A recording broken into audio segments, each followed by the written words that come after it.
आज की बड़ी खबर है भारत के पड़ोसी देश नेपाल से, जहां आम चुनाव के नतीजे देश की राजनीति में बड़ा बदलाव ला सकते हैं। नेपाल में 5 मार्च 2026 को हुए संसदीय चुनाव के बाद आज वोटों की गिनती जारी है और शुरुआती रुझानों ने पूरे राजनीतिक समीकरण को हिलाकर रख दिया है। इस चुनाव में सबसे बड़ा नाम बनकर उभरे हैं काठमांडू के पूर्व मेयर बालेन शाह, जिनकी पार्टी है राष्ट्रीय स्वतंत्र पार्टी आरएसपी, जो कि जबरदस्त बढ़त बनाती हुई नजर आ रही है। बताया जा रहा है कि शुरुआती रुझानों में आरएसपी राष्ट्रीय स्वतंत्र पार्टी कई सीटों पर आगे चल रही है और पारंपरिक पार्टियां जैसे नेपाली कांग्रेस और कम्युनिस्ट पार्टी काफी हद तक पीछे दिखाई दे रही हैं।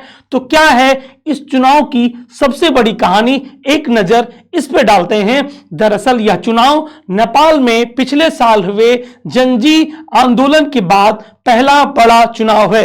युवाओं के इस आंदोलन ने भ्रष्टाचार और पुरानी राजनीति के खिलाफ बड़ा माहौल बनाया था, जिसके बाद सरकार तक वहां की गिर गई थी। अब वही युवा वोटर इस चुनाव में निर्णायक भूमिका निभाते दिख रहे हैं और बड़ी संख्या में बदलाव के पक्ष में वोट करते नजर आए हैं। आखिर जानते हैं कि बालेन शाह इतनी चर्चा में क्यों हैं। बालेन शाह पहले एक रैपर और फिर काठमांडू के मेयर बने। युवाओं के बीच उनकी लोकप्रियता काफी ज्यादा है और उन्हें इस चुनाव में प्रधानमंत्री पद का मजबूत दावेदार भी माना जा रहा है। रिपोर्ट्स के मुताबिक उनकी पार्टी कई सीटों पर बढ़त बनाकर पारंपरिक नेताओं, खासकर पूर्व प्रधानमंत्री केपी शर्मा ओली को कड़ी चुनौती दे रहे हैं। वोटिंग और सीटों की स्थिति पर अगर नजर बनाएं तो नेपाल में इस चुनाव में करीब 60% मतदान हुआ है। 165 प्रत्यक्ष सीटों और अनुपातिक प्रतिनिधित्व मिलाकर कुल 275 सदस्यीय संसद बनेगी। मतगणना अभी जारी है और अंतिम नतीजे आने में कुछ और समय लग सकता है। आखिर भारत के लिए क्यों है ये अहम?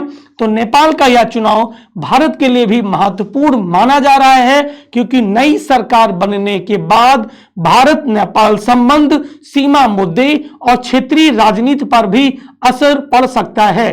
तो नेपाल की राजनीति में बड़ा बदलाव होता हुआ नजर आ रहा है।